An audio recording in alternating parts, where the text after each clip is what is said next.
Welcome to Black Aristocrat, where kings and queens beam and get seen. Black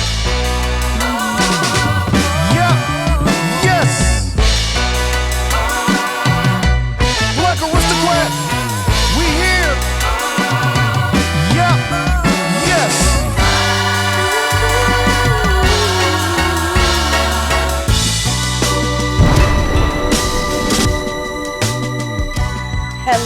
Hello, how are you? Hey there, beautiful. How are you? Oh my goodness, I just love when people say that. It's like the thing that kind of like totally gets me. And I am like, how are you, gorgeous?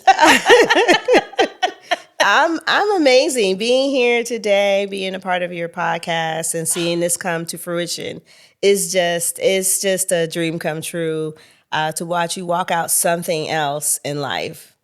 Well, girl, I cannot begin to tell you when you said yes, how that made me feel. I was so honored and so excited. And I say that from the bottom of my heart. We go back so many. Yes, we go back so far. So we're hoping we're going to uncover some of our so far because it's not enough that you're the pastor in one of the largest. I don't want to just say African American church because it's mixed, but let's just call it what it is.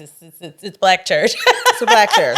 It's okay. And to be doing that for the last 18 years is just phenomenal. And I can't tell you, sister, like so proud of you. Just so proud of you. Can you believe how fast time has gone? I mean, I can't believe it's 18 years. I know. Yeah, I can't believe it's crazy. Yeah. It's crazy. I admire you on so many levels, but I wanted to sit down with you because I wanted to take the time. You know, this is a podcast about everything's coming up roses.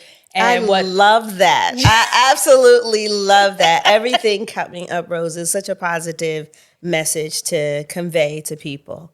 I love that. Yeah, I don't even know. It started. I don't even know where it came from, but it popped in my mind, and I kind of Googled, okay, what does this exactly mean? Mm-hmm. And then I was like, oh, so I think God just like put it on my heart, and I just went out with it and just started. And when I thought of who would I want to join me, I said, oh, I've got to have my sister. Well, let me say how honored I am to be here today and just excited I am to see you walking in this phase of your life and journeying into this new place of the podcast world. I mean, you have everything that you need to be successful in this area. And I'm so excited to see where God's going to take you. So I'm honored to be a guest on this podcast. Y'all make sure y'all subscribe and follow. Okay. This subscribe, is great. Follow. Yes. Okay. So I want to get into the nitty gritty of who Pastor Kristina Davis is. So I want to kind of take it way back. Take a journey back. All the way back. I hope y'all ready for this. And we going to get started here. I'll just talk about, so can you, first of all, go back and tell the people how did we meet? Because I know you got the story. So, I came to the Lehigh Valley to join my mom, who was here already working with Chrysler, and we started going to church. I met my husband. Shout out to Pastor Philip Davis, my boo. And I met him. We got married, and we had our first child. And I wanted to go back to work. I had been home going absolutely crazy, Alisha. Mm-hmm. I was like, I can't stay in this house anymore. So I ventured down to your salon and I asked you for a job. And I was like, I'll take whatever day, any day. I need a job. Wait. So I'm not going to leave the guests hanging like that. First of all, how do you marry a pastor? Well, he was a minister at the time. He was just a minister at the time, so it wasn't as intense. I didn't know he was going to become a pastor at that particular time, but Yes, let me see. Oh goodness. Yes. What? Because he was he a pastor? His dad was a pastor. His dad at that was time. a pastor, and he was a minister. We were the youth ministers of the Yes. church. So, and he became the youth pastor. So we were over the youth for 15 years. Yes. So attached to our 18 years of senior pastoring, there's our 15 years that we were with the youth ministry. Yes. So where are you originally from? I'm from Pittsburgh. Oh, Pittsburgh. And I'm a hardcore Steelers fan. Oh, goodness. No compromising. He loves the No Steelers compromising. too. I don't switch teams. I don't do Okay. anything like that. I'm a Steelers fan. Okay, well, you got one of our newer players, one of my clients, Yes. on there. He's new. He Come started on. 2 years ago, so he's there this year. But He's getting acclimated. He's all right. Yes, He's doing good. Yes. So big up to my Pittsburgh Steeler. You know who you are, and I'm so proud of you too, buddy. So I just wanted, so you moved here from Pittsburgh. Your mom was already here. Yes, And yes. you were just attending her church, or I was she- attending her church. Okay. Was it the Yeah. same church that you pastor now? It is. So I actually attended for a while, and then I decided to join on my own. And ironically, my now husband, he wasn't here yet. Oh. He was in Baltimore, and so I got here. The story, he always tells the story the way he wants to when he has the microphone. But I got here before him, and then he came back from Baltimore, and I was already established in ministry. Okay. So his mom wanted to introduce me to him. And so I obliged, but I didn't like him at first. I didn't. I didn't like him sorry at for busting first, out laughing, and he but that teases happens. me all the time, and he says that I just didn't have the Holy Ghost when I met him. So once I got the Holy Ghost, then he became everything. And I was like, that wasn't it. I just needed some time. I was healing from a bad relationship, so I needed time. I really came here to heal. Mm-hmm. Yeah. Mm-hmm. So your mom was just focused. And so was church just a part of your life growing up? Was that something that Always. you pretty much attended? Because I know from the South, right? I live in both states, but I'm in Texas, and I've been there for Dallas, Texas, shout out, for a lot of years. And one of the things that's like the Bible Belt. So church is just so big and it's so mega. And it's almost like, oh my goodness, you don't go to church? Yeah. I mean, so coming back and realize and not, I know that the church is like, you have the largest church here. But that it's just amazing that I don't see like everybody, you know, from growing up, because I'm like, oh, it's not normal. We're grown Northeast ups now. is different. Yeah. Northeast, if you go to church in the Northeast, it's a choice. Mm-hmm. It's because you really want to build a relationship with God. In the South, it's a part of who you are. But ironically, being growing up in Pittsburgh, I just was a church girl. I grew up in church, and always went to church with my grandmother. And then when me and my mother years later moved to San Francisco for about 6 years, we went to church. So it's just a part of the fiber of who I am. Yes, and I love that. I definitely had to find it on my own. My mom, in her later years, God came to know Jesus Christ, our Lord and Savior, but it was not. It wasn't when we were growing up. I mean, they were my grandparents. Yeah. They were Jehovah's Witness, and then they were from New Jersey, and then they got into Islam, and they were like Muslims, and so it was just kind of like just this like whole scattered thing for Hodgepodge. me. Yeah. And so I definitely can appreciate and come full circle with that, and so that's why I asked, because it wasn't something that was normal for me. No, but it was for me. And the good thing is that I didn't have to create myself to be something that I wasn't. Being married to a pastor, I was already a woman of God, so I didn't have to become a woman of God. I was already a one who loved Jesus Christ with all of my heart, soul, and mind. So I didn't have to become that. Yeah. I was already that. I can So attest to that. I did. I mean, I was your spiritual barometer and thermometer sometimes.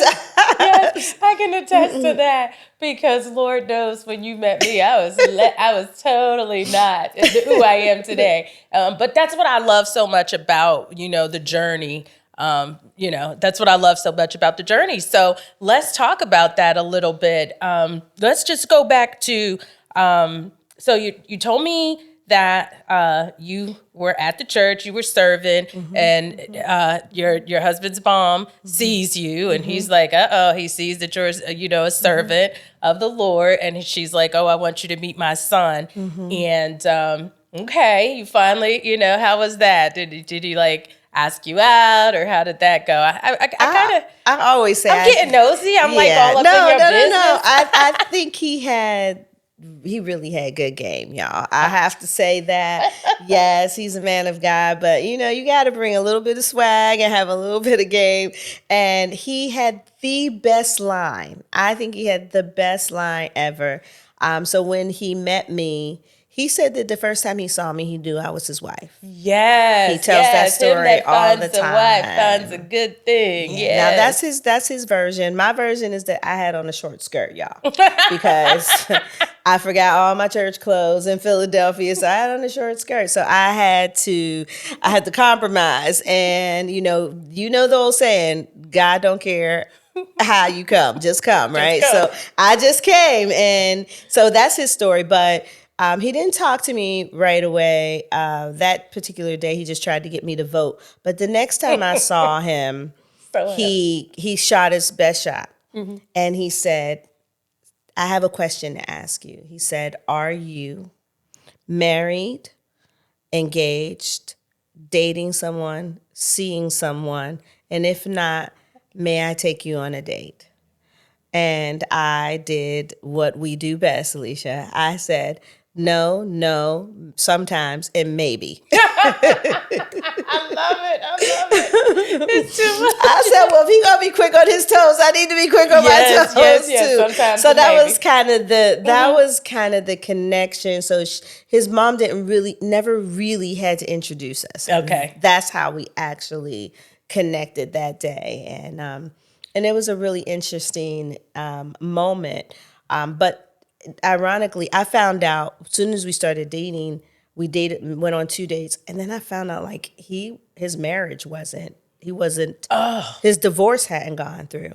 So he told me he was married his high school sweetheart, whatever. Wow. And he said, oh, well, my divorce I asked him if his divorce was cleared, and he said, no. And I said, well, I don't date married men. Right. So lose my number.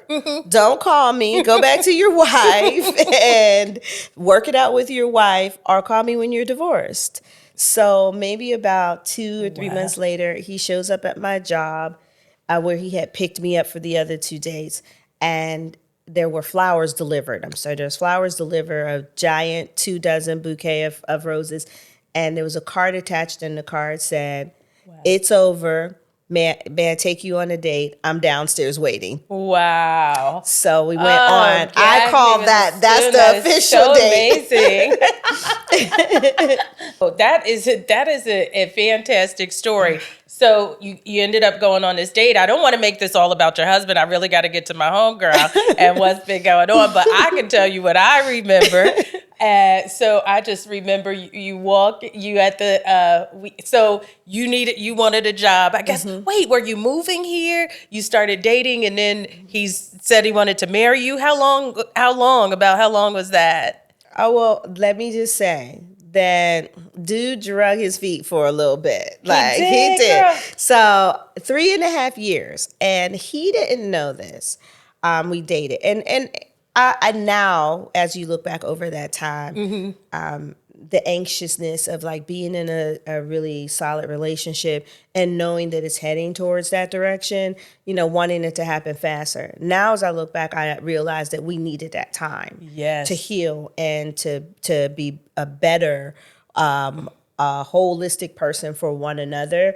But it was 3.5 years, and he didn't know, but I had given him an ultimatum in my mind. So it was coming up on Christmas, and I said, okay, so he has Christmas, he has New Year's, he has Valentine's Day, and he has my birthday. And if he hasn't proposed to me by then, Right. I'm leaving. Deuces. I'm done. How about I'm throwing done. up them deuces? So Christmas came, and he has this beautiful jewelry box, Leash. Oh. This beautiful jewelry box. So of course, I'm thinking he put it in a big box, but it's a ring.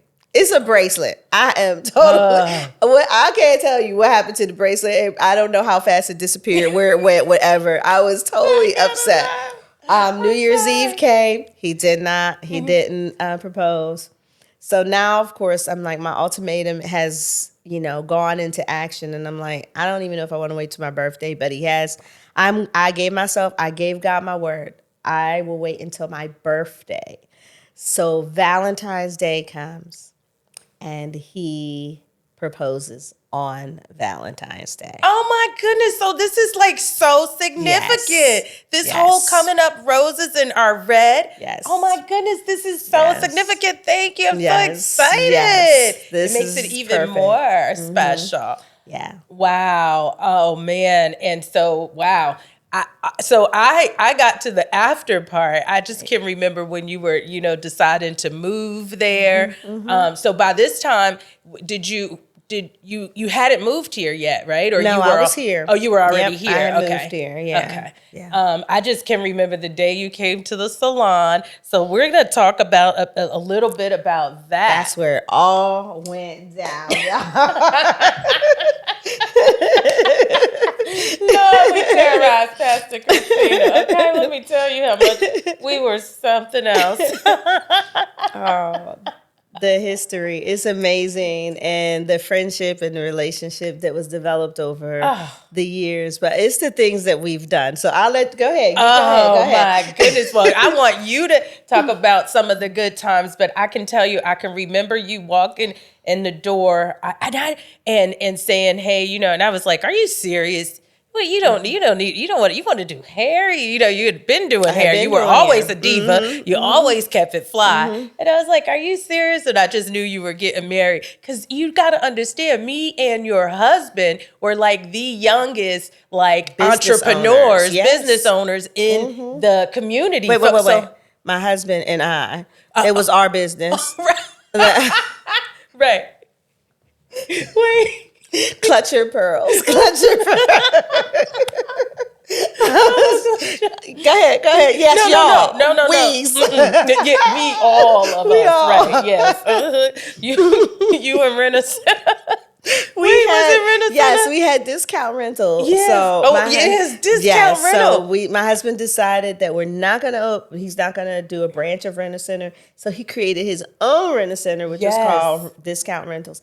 That's super successful. And we we were young back then. I was young. I was like, hey, I went in there and looked like, we were like, can we get us a big screen And TV? we got a beeper. We had beepers. We were the first ones to have beepers. You had the Lehigh Valley, beepers. yes. I sure did. Yep, we had the biggest contract for beepers in the my Lehigh goodness, Valley. girl. I cannot, but yes, Yeah. it's true. And because I lived in the apartments right upstairs. Yep. And they wrote an article, they called us the upwardly mobiles. And I was like, wow. And it's just so funny when I think about it. And so at that time, I think I was on Northampton Street. Yep, you were. And you came, I know we started working together, but did you automatically just take over a salon and start a new location No, I worked with you at Northampton, but you were already planning the move. Okay. To the bigger location, which was so super exciting. Again, like Alisha said, she was one of the youngest, but she also was one of the largest salons in the Lehigh Valley. Wow. When you made the choice to go over there, it was risky, and I got to see you do it scared. I did. I got to see you do it afraid and fearlessly and all at the same time. So the courage and the fearlessness that you had was this amazing combination of confidence that says it's gonna work. So we all went, and I worked there for about 6 months, and then you said, I'm going to do one more. And we had really just settled in at the new large location. And you said, I'm going to do one more. We need to take over Allentown. So you found us, we went driving, we found a spot in Allentown, and you said, I'm going to get the salon. And then you looked at me in the car before we got out and you said, you want to run it? And you were like, okay. I said, okay. And then, I will. oh my goodness. And then it was just like we were partners, and that was it. Now I didn't want to leave the nice fancy salon. I know, the fancy at first because wasn't it was so fancy. It was fancy. Oh my goodness, we had custom made things. You can't buy it in the store. Absolutely. Oh. It was amazing. It was so posh and sophisticated. And I mean, for those of you who are even trying to open salons right now, when I tell you we did what you're trying to do now, back then, but she did it. She did it like all the way. I can't all the believe way, you did 100% just elegant. It was amazing. So I didn't really want to leave the big salon because people loved coming. Our community, our African-American community, it was a salon for them, and they loved coming there because it was something that was for them, by them, but it was beautiful. It was gorgeous. So, I still think about what were we thinking with the, we had the cherry wood stations with the triangle and rounded mirrors. And I mean, we just went in chandeliers. We went all out. I was like, beautiful. wow. Yeah. But that was after standing behind this chair in our small little shop. Let's talk about that. We had our our shop was maybe 2-3 chairs. Was it 2? Yeah, but it was only like 400 square feet. Teeny. It was so tiny. It was the size of probably a bathroom. Yes, it was small. Yes, it was small. And then we had the nerve to start doing hair shows. Yep. Oh, that was great. That was great. So they weren't expecting that in the Lehigh Valley. And both of us had already participated in hair shows prior.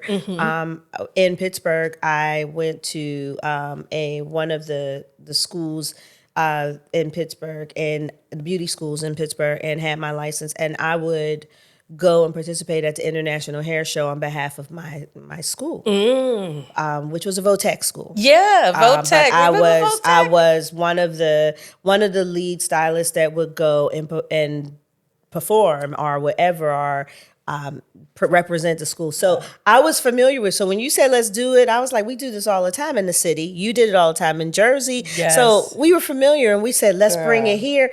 And when we did it, when I tell you we packed out the place. Listen, remember the fire marshal had to come. Yes, they were like, nobody else can come in. It was packed out. We did. Not only did we do the VFW, we started. Remember, we did Ringside. We first. did Ringside. Larry Holmes. Yes. Ringside is his first bar area.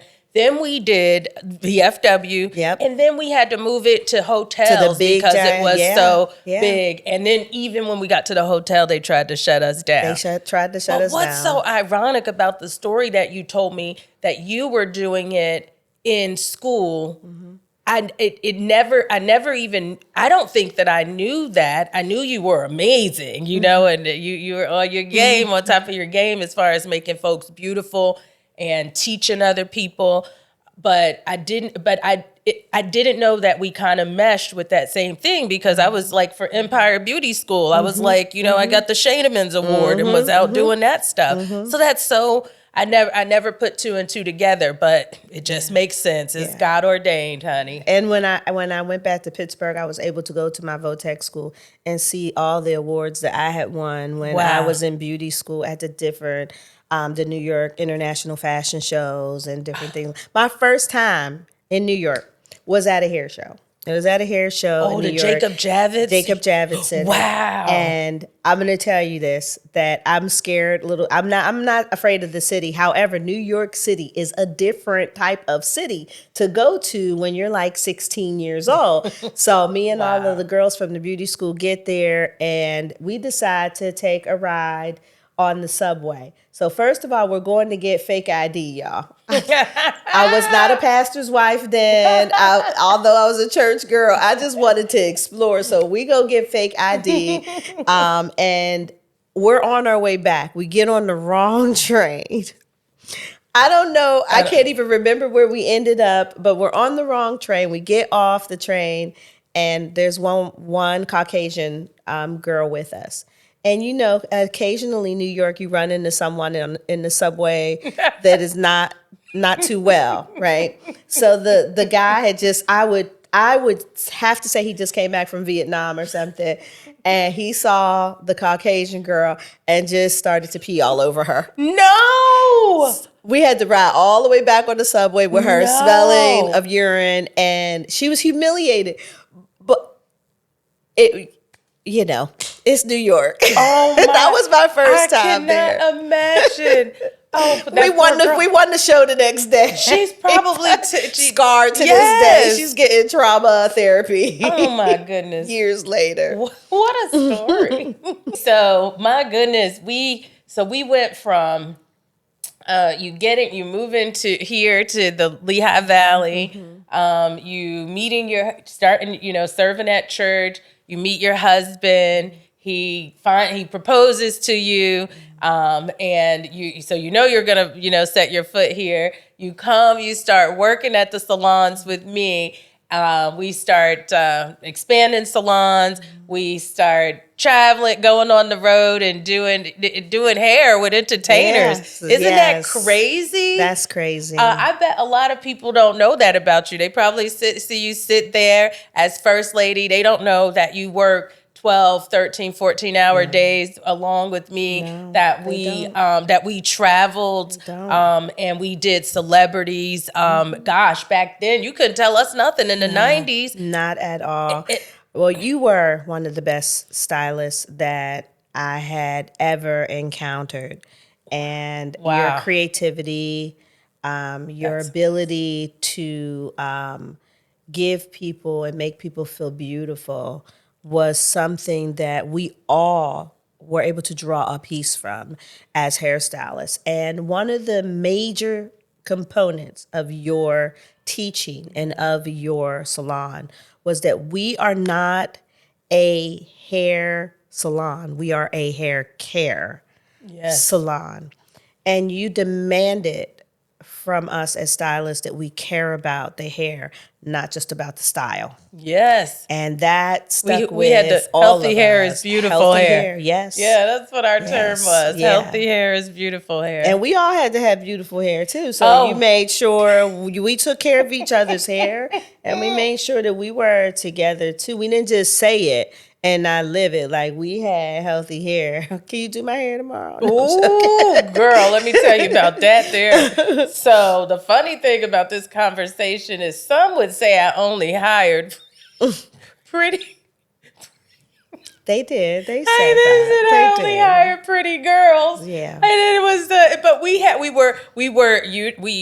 every ethnicity. Yep. We had Syrian. You recruited. Okay, so let's talk about that. Not only before we even start, we were traveling with the entertainers, but for some reason, when you went to recruit for the salon, when we started, when you were like, what are took you over doing? Allentown, listen, I have no idea what went through your mind. We were training. We started everyone as an assistant. Do you remember who? Everybody. How did we come? I don't know. I didn't come up with these ideas by myself, but we started everyone as an assistant and had them. Didn't matter how long they had their license, so that they could have the same. We would have a system. Yep.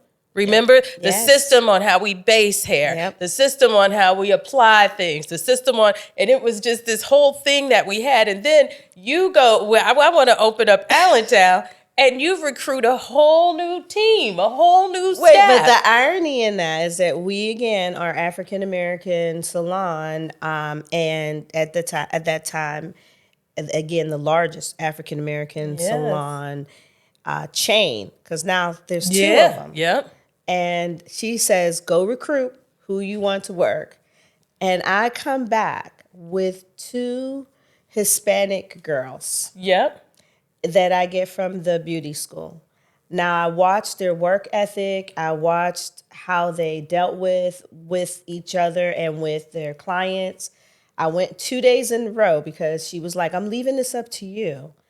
And she comes back in because she only came to that salon like you came like what once a week. They would throw baby. shade because the other salon was the fancy. Right, that's so they the thought it was fancy the one. fanciest. So we love to go there for training. So she would come on that Wednesday, and she comes the first Wednesday, and I got my team. And she says, let me see you in the back room. I need you to explain it. I promise you, I had tested them and tried them. They were ready. They could flip their curling irons and everything. I was like, we were using the real Marcel curling irons. Yeah.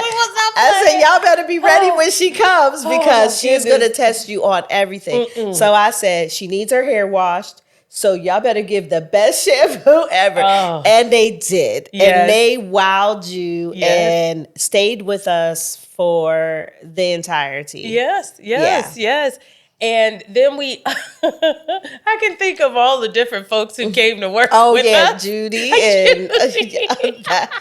and Raylise.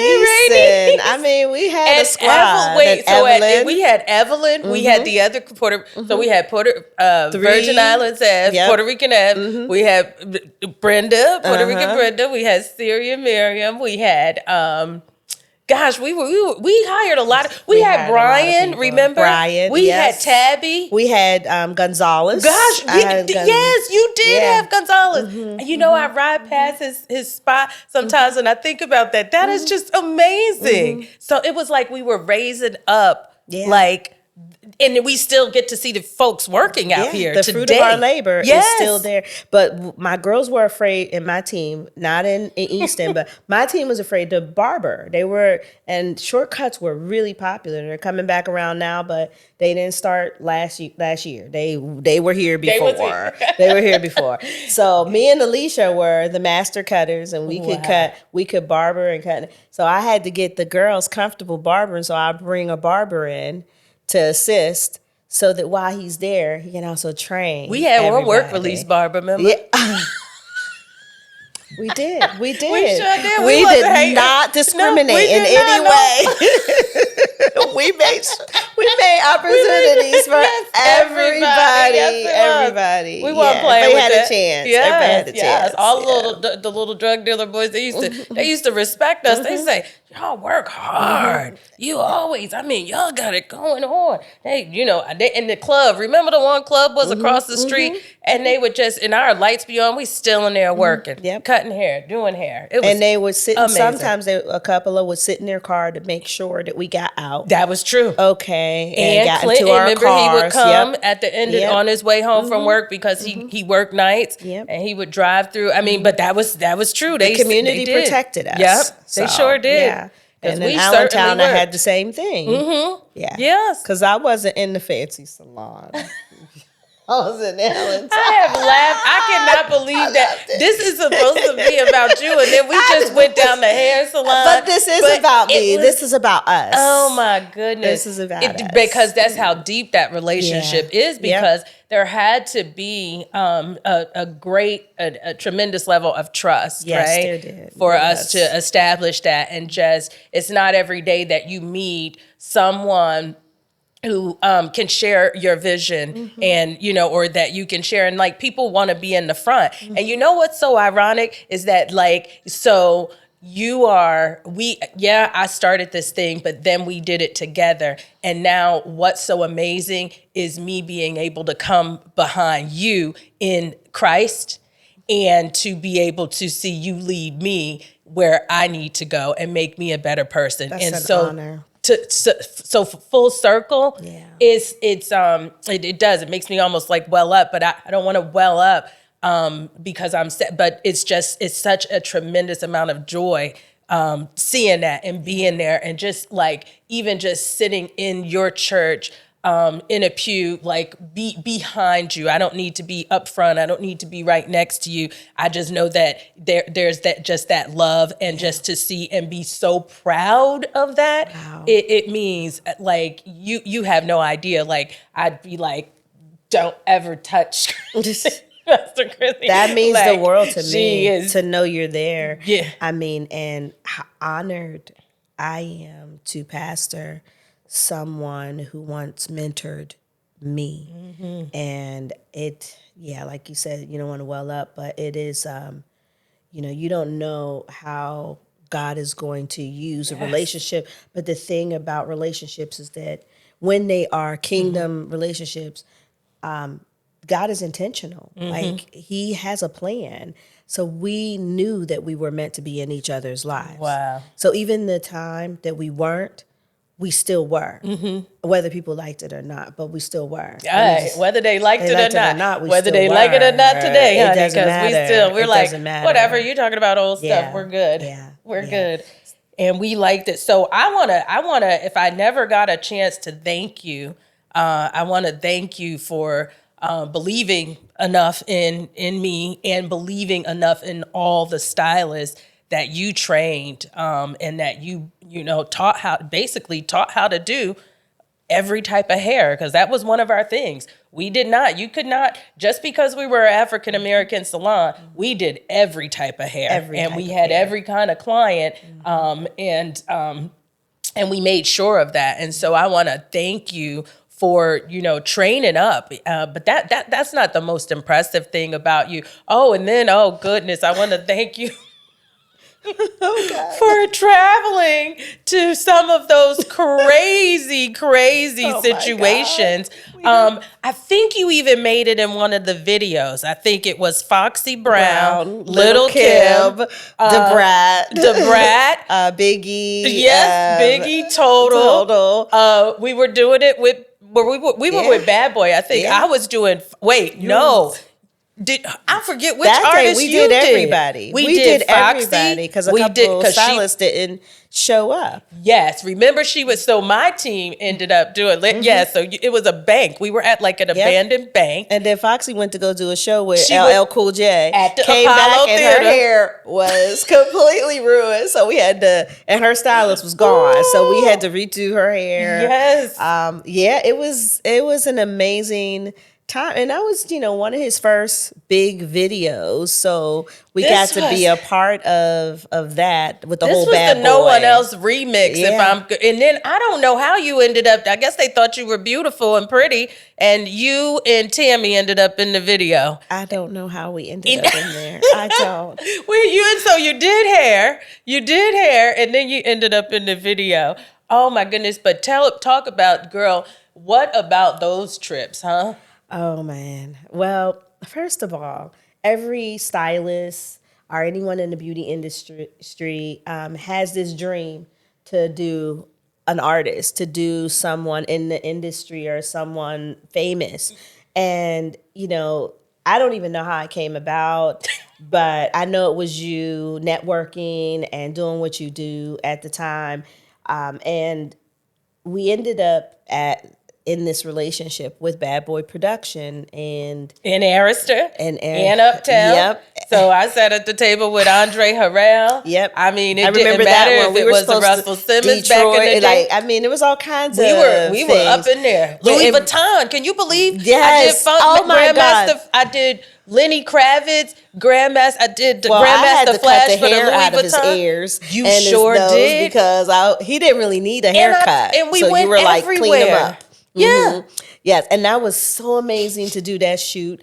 Vibe magazine. Yes. Source magazine. Yes, we were killing it, honey. And Black Hair magazine. Your stuff was in.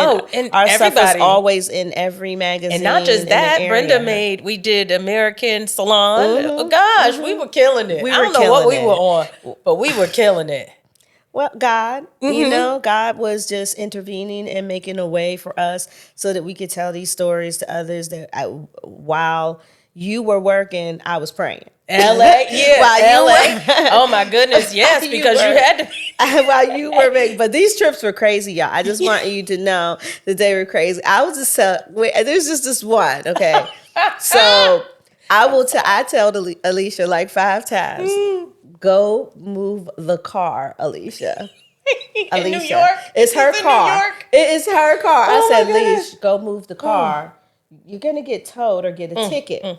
She said, "Oh, I'll move it." Anyway, I left her downstairs because she was networking with some people, and I said, "I'm gonna go upstairs because I didn't drink or anything like that." So you network, and she comes back up, and I said, "Did you move the car?"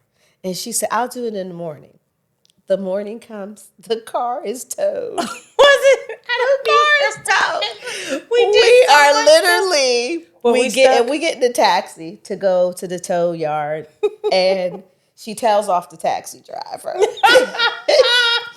And you can he believe kicks that. us out of the car about 2 miles from the tow yard with all of, and the Marcel sorry. irons, all of our equipment, our luggage. that's what I was wondering because we used to I have was big so mad duffel at bags. her. I looked at her and I said, "I am so pissed at you right now because we had big bags and we're I dragging mean, them duffel bags with of hair. heels on Yeah. because we're on our way to another shoot." And we were fabulous. Fabulous. I mean, we could not Fabulous. go to a shoot. That's another thing. So, message when you go out there and you want to be on the scene and you want to be Come on ready. the set, come ready. And also ready. look the part. Get dressed. Make sure your That's hair right. is together. That's I right. mean, it's a way to live. That's right. It's a way That's to right. live. That's right. And so, Yeah. yes, girl, I'm so sorry. Whew, 2 miles.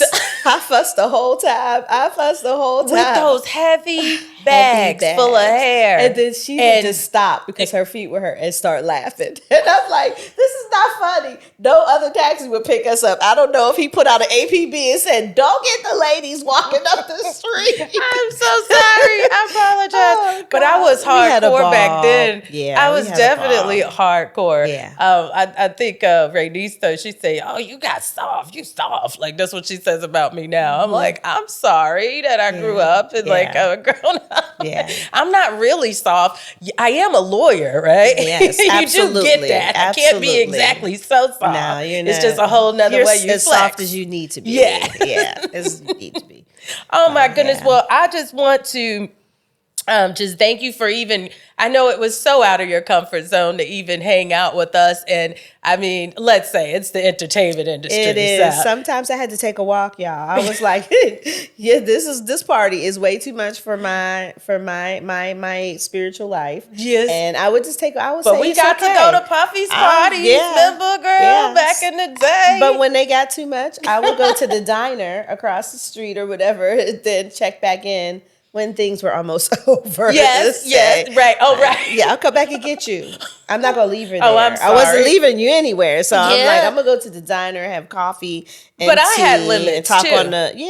on the payphone. I had limits.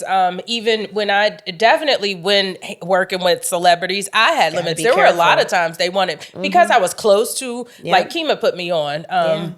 And so I was very close to her. So there were times when, even if they were sending cars for us or doing things like that, because there were definitely those times my where they would God. send the cars to come and get you and, the stuff. hotels Yes. that were lavish and beautiful. The and beautiful hotels. Food and yeah, they took good care of us. And you don't even know, That part. sometimes you're making more than the artist who's on there. That was the crazy part. But I didn't know back then. We wouldn't have known that. I wouldn't have known that. I'm just like, no, what's your day rate? I'm giving my day rate. Then then you get your per diems for like your meals and your stuff like that. And like, but then they're like, you're still billing for travel and hair and this and that. And then so you're like, yeah, you don't even know that until like years later. And they're like, sometimes you're making more money than we were making on there because it was coming out of their budget. Right. Really. So you remember, my temper tantrum at the video shoot. Which one? At the big one, the big one, because it was supposed to be 6 a.m. to 6 p.m. And now, so I had a whole breakdown because I was like, she's fussing. Was and it she said- overnight? Was it Yes. an overnight We didn't shoot? get home. We didn't get done till 6 in the morning. Oh, yeah. So we're heading. That's normal, Now yeah. it's like 12 a.m. and she's fussing. I know they better pay us, so I drag one of the hair bags out like I'm leaving, and I said he calls me out of my name. He did call me a name. Ooh. Find out what that B is doing because she got all because he said the hairdressers are leaving. He tells tell Diddy that, and he says, find out what's going on with her. So I said, we're leaving because we don't have a contract that covers these hours. And I said, so this was my biggest bonus, y'all, too. So I just want you to know because I made a whole fuss and I was like, this is not in our contract and we cannot be held to the contract that we had for that amount of money. And then now it's 12 a.m. and we were supposed to be done at 6 p.m. So I'm just trying to understand if our contract is going to be amended or whatever. And she's cracking up, like, let her go. Because I was like, no, I got this one. So I'm having a fit, and he definitely called me out of my name. But then he tells the guy to come over, and what was his assistant's name? I forgot. The guy.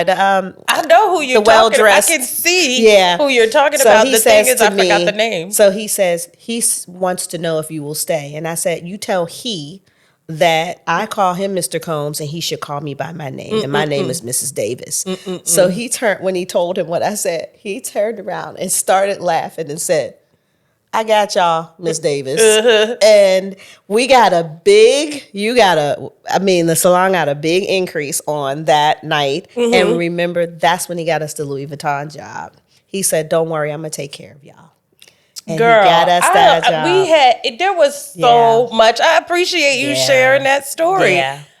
There was so many times. And so for me, working overnight and doing all those, that was just like normal. You got to kind of put that in. And so I was hungry though. Let me just say. We had been up since I loved what I was doing. in the morning. Yeah. Oh. Because we had to come in early and set up and all of, driving there, whether it was or getting in the car, it didn't matter. I still had to pack and have my stuff ready. And it wasn't like I didn't work in the salon the day before or the night before. The next day. So. It was a lot of work. I can't believe we spent that much time on that. But honey, it was some good days. It was some great award shows, some amazing video shoots, some amazing magazine shoots. Just some of the most beautiful places. People that we met. Yes. Oh, my goodness, Eric Spearman, the makeup artist, and Zinga. Just some of the, and he's deceased. It is so crazy when I hear, and just Mama Sib, and the styling. Heck, Misa at the time, one of his daughter, his Puff's baby's, baby daddy, whatever. I don't know what you call it. But it was Justin, right? I forget. Yeah. But anyway, it's just so many people, and so just really good experiences. And I'm so glad that you got to share it with me. I am too. Thank you. And thank you for trusting me to travel with you. Thank you for trusting me to be a part of that season of your life. Yeah, it was a crazy season. I said, boy, we drove you crazy, didn't we? But here's the blessed part of our relationship is that we knew we were diametrically different. She knew that I was the saved. Everybody knew I was the saved Christian girl. So if they would get too wild, she would go, all right, change the music because the church girl's about to have a whole fit. Stop cussing because the church girl's she protected. I did. She protected me in that way too, and I would just look at her and wink like, "Thank you," because the music would get all the way.